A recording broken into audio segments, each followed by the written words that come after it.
안녕하세요, 성산 개미TV입니다. 이번 영상에선 어제 영상에 이어서 셀리버리와 바이넥스에 관해서 알아보려고 합니다. 2월 4일은 시장이 마감되고 자리를 잘 지켜주었는지 또는 이탈해야 될 자리를 이탈하지 않았는지 잘 살펴보고요. 바이넥스 또한 좋은 자리를 잘 지켜주고 있는지 확인하는 시간을 갖도록 하겠습니다. 영상 시청에 앞서 구독과 좋아요, 알림 설정 꼭 부탁드리고요. 이 채널에 가입하시면 다양한 혜택이 있어요. 또한 궁금하신 종목 있으시면 아무 곳에나 남겨주시면 시간이 되는 날 정석권 영상 제작해서 올려드릴게요. 자, 먼저 셀리버리를 살펴보면 전 영상에 이어서 사실 월봉의 변화에선 크게 변할 게 없죠. 몇 번 말씀드렸던 아직 전월의 종가, 즉 전월의 종가 가격이 144,100원이었는데 이 자리를 이탈하지 않고 있고요. 이번 달에 저점이 여기를 딱 찍고 돌아나가는 이런 모습이 있기 때문에 추후에도 이 전월의 종가를 훼손하지 않는 게 무엇보다 중요하다고 볼 수 있습니다. 내일이 이제 금요일이죠. 마지막 주 금요일이 이제 주봉의 마지막이 되는데 역시 저번 주에 지켜주던 저가의 가격이 14만 1,500원, 141,600원대이기 때문에 이 자리를 이탈하지 않고 우주선이 따라 올라가 줘야 이 주식은 계속 추세를 유지할 수 있죠. 이 우주선을 최초 하락하게 되면 중기 추세의 하락이 확정이 되고 조정이 확정되기 때문에 이렇게 옆으로 가면서 조정이 깊게 들어올 수 있는 상황이 생겨요. 따라서 내일 금요일이기 때문에 금요일 오후 3시 반 마지막 종가 때까지 이 자리를 잘 지켜주는 게 무엇보다 중요하다고 볼 수 있습니다. 일봉에서 보시면 제가 몇 번 말씀드렸죠. 이렇게 거드린 선이 있는데 이제 오늘의 종가를 확인해 볼 필요가 있는데 이 1월 29일부터 깨지 않은 자리가 하나가 있어요. 바로 가격대 저가가 141,549원, 아까 그 가격이죠. 141,600원대 이 자리, 또 2월 1일 이 자리. 2월 2일도 딱 이 자리를 찍고 돌아나왔고 고점이 15% 찍고 왔는데 역시 이 자리 이탈하지 않았죠. 자, 오늘 이 친구가 음봉으로 마감하긴 했어요. 근데 이 지표 하나가 참 웃긴 게 지금 5일선이 아직 이 음봉한다고 해서 이제 10일선을 깨고 내려온 상황이 됐는데 여기서 툭 돌아 나가는 경우도 많고 또한 이렇게 음봉을 뜰 때 거래량이 적죠. 보통 보면 63만 주, 90만 주 그린데 오늘은 전체 거래량이 12만 주. 굉장히 조금 실린 거죠. 아주 작은 거래량이 실렸는데 이 작은 거래량으로 작은 음봉 하나가 생겼습니다. 한 4% 정도 밀렸고요.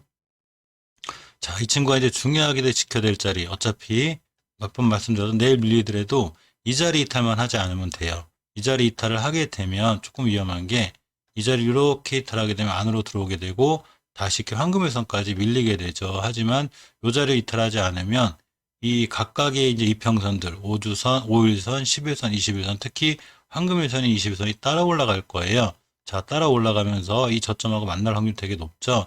만나게 돼서 이 친구들이 밀리든 올라가든 이 깨야 되지 않을 자리만 깨지 않고 이렇게 차근차근 돌아나가 주면 다시 한번 좋은 모습을 보일 수 있지만 이 밑에서 벌써 깨 올라왔죠. 19%, 30%, 30%이기 때문에 만약에 밀리게 되면 조금 이제 강하게 대응을 좀 할 필요가 있어요. 자, 추봉에서 보시면 일단 5주선이 내일 좀 따라 올라갈 건데 다음 주에 5선을 이탈하게 되면 반드시 명심하셔야 되는 게 이렇게 20년도 9월 달에 항상 이 박스권에 대한 굴곡, 즉 주식이 이동평균선이 이렇게 옆으로 가 생긴 강력한 변곡점이 있는데 만약에 깊게 조정이 들어온다면 여기까지 조정이 가능한 거죠. 이 밑으로는 이제 이때 거래량으로 인해서 이걸 뚫어놓은 거기 때문에 내려오지 않을 확률은 있지만 일단 어쨌거나 이 밑으로 내려오지 않는 게 중요해요. 이게 내려오지 않는다고 보던 종목들도 많이 내려오는 경우가 많아요. 지수가 무너진다든가 아니면 이제 월봉에서 벌써 이제 큰 고점을 이뤘기 때문에 떨어지기 시작하면 또 많이 떨어지기도 해요. 이 친구가 오히려 급등하지 않고 옆으로 여기보다 차근차근 가면은 월봉에서도 다시 한번 급상승하기보다는 이렇게 옆으로 가면서 10개월선 만나고 천천히 우상향 해주는 모습이 제일 좋겠죠. 너무 빠르게 이렇게 급등을 하게 되면 조정도 급하게 빨리 들어오기 때문에 일봉에서 지금부터 옆으로 가면서 천천히 다시 좀 안정세를 갖다가 다시 한번 우상향으로 뻗어지는 모습이 제일 좋아요. 따라서 이 친구가 이 자리 이탈을 하지 않는 한 괜찮은데 이 자리 이탈하게 되면 한 번 더 심하게 조정이 올 수 있다는 점을 조금 명심하셔야 될 것 같습니다. 셀리버리가 요새 계속된 호재가 있죠. 무상증자의 그 실험 기술 결과 그 통보에다가 굉장히 좋은 내용들이 많아서 주식이 지금 굉장히 급하고 핫한데, 사실 이 영업이익이나 이런 게 굉장히 안 좋죠.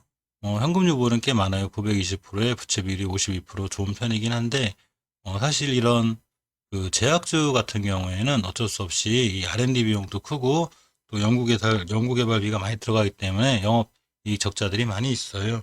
신규 성장주에 같은 경우에 또 5년간 영업이익 적자가 나도 특례를 받아 상장 폐지 여건은 안 되는데, 어쨌거나 셀리버리는 상당히 지금 상황은 좋은 상황이죠. 하지만 아무리 상황이 좋아도 월봉에서 꽤 높은 고점에 있다는 것, 즉 9,000원 하던 주식이 결과적으로 이제 22만 원, 만원 편하게 만원 잡아도 22만 원 간 거죠. 조정이 들어도 하나 이상 할 게 없기 때문에 항상 이 밑에 사신 분들이야 아무 때나 차익 실현하고 나오면 되지만, 위에서 사신 분들은 철저히 경계하셔야 되고 주식에 대한 위험성을 알고 경계하시는 게, 즉 주식은 아무리 좋아도 결국은 대응의 영역이기 때문에 철저하게 잘 대응하는 게 무엇보다 중요하다고 볼 수 있습니다. 자, 다음 종목은 바이넥스입니다. 바이넥스가 이 330억 원 정도의 이 투자 설비라는 호재에도 불구하고 지수가 밀리면서 같이 조금씩 밀리고 있죠.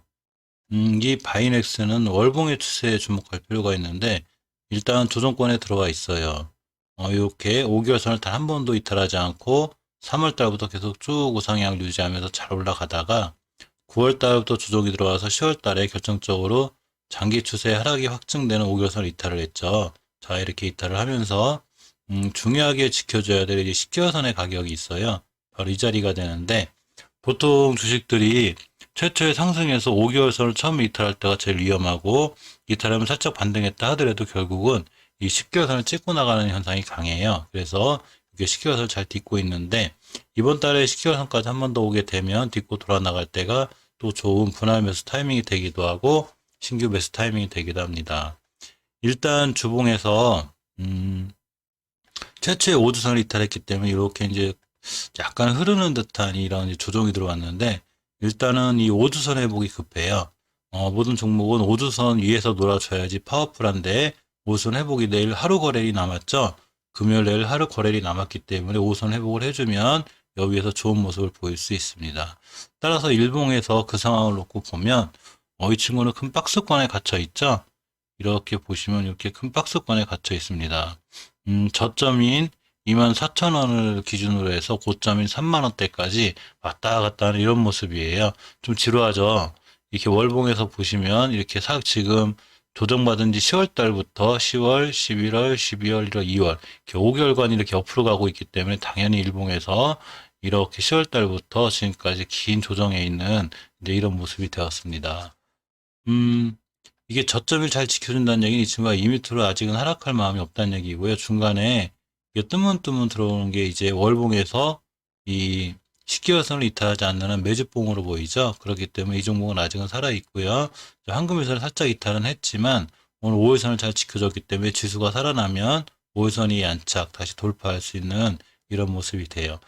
이 5일선이 이렇게 급하게 꺾이는 게 아니고 옆으로 가게 되면 매물대가 쌓이게 돼요. 즉 변곡점이 옆으로 길게 가서 매물대가 쌓이게 되는데, 여기에 조금 강력한 매물대 때문에 1월 8일도 이 자리 맞고 떨어졌고 1월 25일도 겨우 이 자리 돌파 시도 실패하면서 다시 밀렸죠. 하지만 다시 시도할 확률이 높죠. 시도해서 뚫어야 꼬리가 더 길게 터져야 밑에서 다시 들어갈 때 좋은 이제 그 타이밍이 되기도 합니다.